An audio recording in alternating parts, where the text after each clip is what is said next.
Iran, America, and Israel, what's the real reason behind their fight? There are 57 Islamic countries in the world, so why is it that America and Israel have focused only on Iran? To truly understand the conflict between Iran and the US, we need to go back all the way to World War II. We shall never surrender. During World War II, every country basically had two choices. Either support the British Empire or stand with Hitler. Most countries backed the British Empire. But at that time, the Shah of Iran sided with the British Empire. They teamed up with Hitler, and after that, Iran and Germany became really close friends. The British Empire didn't like this at all.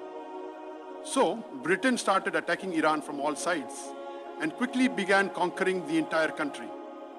Seeing this, the Shah of Iran surrendered to the British Empire within a few days and begged them to save his throne. The British agreed, but on one condition: he had to step down, and his 22-year-old son would become the new Shah of Iran. This happened because his son, Reza Shah Pahlavi, was a loyal puppet of the British Empire. The new king of Iran was heavily inspired by the English. He wanted the people of Iran to dress just like Westerners, throw parties like them, and forget all their traditions. That's why from day one, he tried to distance Islam from the Iranian people. Because of this, he banned wearing the hijab in Iran, shut down many madrasas and mosques, and arrested the country's leading Islamic scholar. He started doing this, and music, parties, and alcohol began spreading all over Iran. There was even a time when Iran was producing so much alcohol that this Islamic country started exporting it worldwide. The king of Iran thought whatever he was doing was absolutely great. I mean, to be honest, he saw himself as the king of kings. One day, he even told King Faisal of Saudi Arabia, "Why are you stuck in the old ways? You should turn Saudi into a liberal country, just like the West." The Saudi king Faisal refused to do that. But the funny thing is, today the same Saudi Arabia tells Iran to be a bit more liberal. But now Iran doesn't listen to them. After all, the Shah of Iran tried so hard to push Iran away from Islam that all the major Islamic scholars in Iran started opposing him. After that, these scholars began giving speeches against the Shah in mosques and madrasas. The biggest scholar among them was Ayatollah Khomeini. Khomeini and his followers started urging the people of Iran to rebel against the Shah. Oh, they sure waiting for it. Eventually, Khomeini's influence in Iran grew so much that the Shah of Iran arrested him and expelled him from the country for good. After that, Imam Khomeini left Iran and settled in Iraq, where a young leader was closely watching his every move. Gradually, even Saddam Hussein began to fear Khomeini's rising power. One day, Saddam even told the Shah of Iran that if he wanted, he could eliminate Khomeini by killing him. Something that was quite typical for Saddam, and we've already explained that fully. But Iran, the Shah said no, there was no need to kill him. That old Khomeini can't harm me in any way. Imam Khomeini started recording his speeches on cassettes while sitting in Iraq. These tapes were then secretly smuggled all across Iran. People got so inspired by Khomeini's words that little by little they began to see him as their leader more than the Shah of Iran. But removing the Shah wasn't going to be easy, since he had a very powerful army and full support from the super. Back then, America was like a boss, and in the Muslim world, it was America's favorite puppet. But at that time, when the Shah of Iran was at the peak of his power, he made the biggest mistake of his life. The flames of Persia, the world's biggest and most expensive party. Suddenly, one day, the Shah of Iran announced that to revive the great Persian Empire, there would be the biggest party ever held in Iran. This was a party where all the world leaders and top celebrities were invited. The Shah wanted to bring that Persian Empire back to life. He wanted it. A long time ago, during the caliphate of Hazrat Umar bin Khattab, Muslims destroyed the ancient city of Iran. For this party, a new city was built in the middle of Iran's desert. And the Shah of Iran ordered 600 limousines for his VIP guests. They served food on gold plates. After that, the Shah stood everyone up in front of him, sat on his golden throne, and declared himself the new emperor of the empire. But while the Shah was living his lavish lifestyle, the poor people of Iran started to think, we are starving here, struggling to find food and drink, while our king eats off a golden plate. That's why, after this party, the people of Iran quickly started leaning towards Imam Khomeini's ideas. Khomeini even declared in his tapes that Iran's king is the Yazid of our times.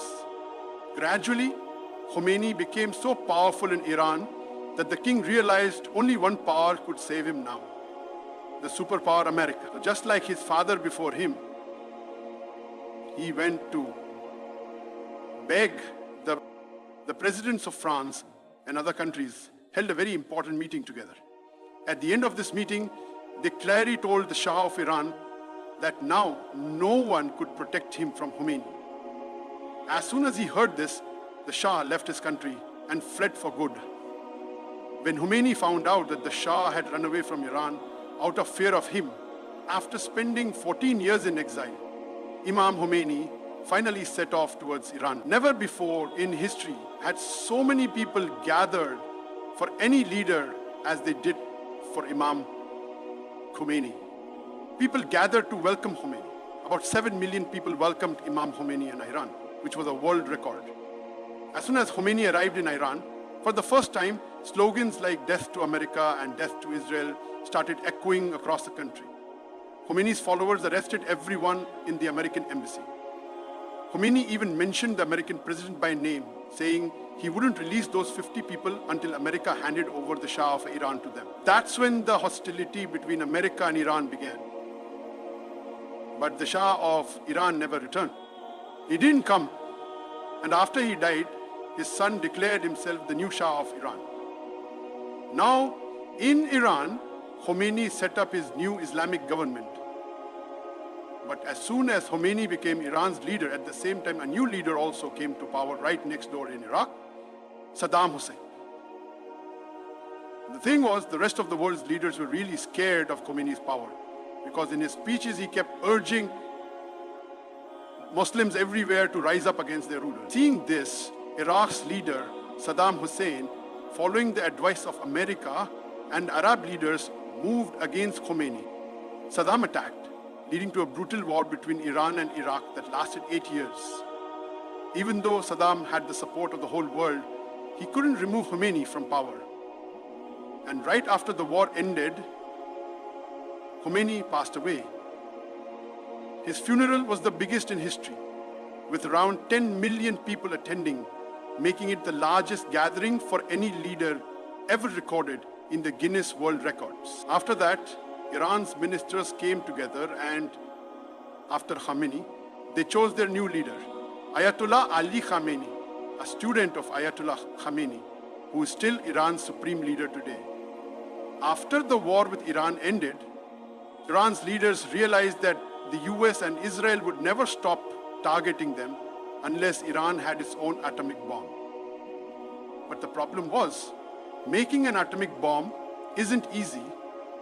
It's a really complicated technology, and back then no one was willing to hand over that tech to Iran. So Iran was basically waiting for some kind of miracle, some country in the world to help them get their atom, helped in making a bomb. And the strange thing is, that's exactly what happened. A country right next to Iran, the world's first Islamic country, Pakistan, made its first atomic bomb. Pakistan today successfully conducted 5 nuclear tests. After developing the atomic bomb, Abdul Qadir Khan very secretly started sending centrifuge technology to Iran to help them make their own bomb. The centrifuge machine is the most important thing for making an atomic bomb. It basically spins just like a washing machine, but instead of clothes, uranium is put in. If uranium is kept in this machine for a short time, up to 5%, it generates electricity. But if uranium is spun in this machine for a longer time, up to 90%, it creates an atomic bomb. Iran started using Pakistan's technology to quickly build nuclear plants. But as soon as Iran began all this, somehow the US found out about it The US was somewhat okay with Pakistan having an atomic bomb because Pakistan is a very loyal ally to America. You have to look after your own people. No matter what happens, Pakistan never goes against America because they've been long-time friends. BNB, my friend, but Iran has always been the opposite. Time and again, it stared down America and threatened them.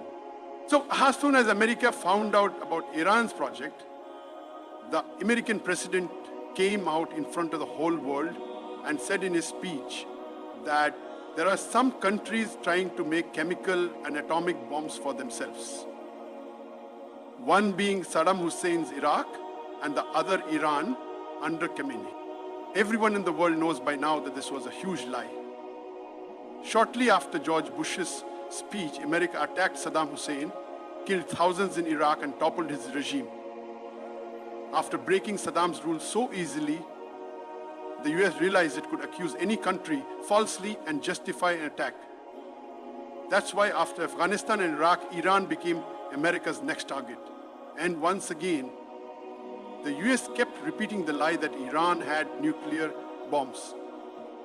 After that, the whole world was watching Iran's leader, Ayatollah Khomeini. It was the perfect time to attack Iran, because on one side, the US had a huge military presence in Afghanistan, and on the other, Iraq was also filled with American troops. Basically, the US had Iran surrounded from all sides. So all eyes were on Khomeini to see how he would protect Iran from the superpower America. And then Khomeini said something that completely blew away all the excuses the US had for attacking Iran. Hamne, who is the top scholar in the Islamic world, issued a fatwa saying that making atomic bombs is completely forbidden in Islam for Muslims. Islam teaches us that even in war, you can't harm children, old people, or women. You're not even allowed to cut down trees in battle. But an atomic bomb destroys everything indiscriminately. That's why Khomeini declared atomic bombs absolutely forbidden for Muslims. He also announced that Iran has no intention of making an atomic bomb and that Iran's doors are open to everyone. It was announced that no agency in the world should just come to Iran and see for themselves that Iran has no intention of making an atomic bomb. But when the UN team went to Iran, they found that all the nuclear plants there were built exactly like the ones in Pakistan. And the whole world realized that Iran had bought this technology from Pakistan. And pressure on Pakistan increased so much that Abdul Qadir Khan himself came on TV, admitted it, and then apologized to everyone. That's the truth. And to please the world, Pakistan Khan was arrested and locked up in his own house. After Khomeini's fatwa, America had no excuse left to attack Iran. But there was one country in the world that kept pushing America to strike Iran. Still, America didn't listen to Israel. Slowly, things started to change. A very important Iranian guy sitting in France wrote something really strange, that Ayatollah Khomeini's fatwa declaring the atomic bomb forbidden is fake, and it's just hiding behind the Islamic concept of taqiyya, deception. Is hiding. In Islam, taqiyya means that a person can lie to save their own life. So this guy said that Khomeini issued this fake fatwa to save the people of Iran. And this guy, Mahmoud Murad Khan, is no ordinary person. He's Khomeini's sister's son, his own nephew. Khomeini's sister and her son are among his biggest enemies in Iran. Around this time, the US also started getting more suspicious of Iran. Then, in 2009, the US imposed really tough sanctions on Iran. Significant regime of sanctions. Look at this graph. The US's, before the sanctions, Iran's economy was booming fast. But as soon as the US imposed the sanctions, Iran's entire economy just came to a halt. After these US sanctions, a country like Iran, which is loaded with oil and gas, started going bankrupt. Without America's permission, Iran can't sell its gas to anyone in the world. Even after striking a deal with its close neighbor Pakistan, Pakistan refuses to buy gas from Iran. Instead of Iran's cheap gas, Pakistan imports LNG all the way from Qatar. It's like someone being too scared of a powerful landlord to even take care of their own home.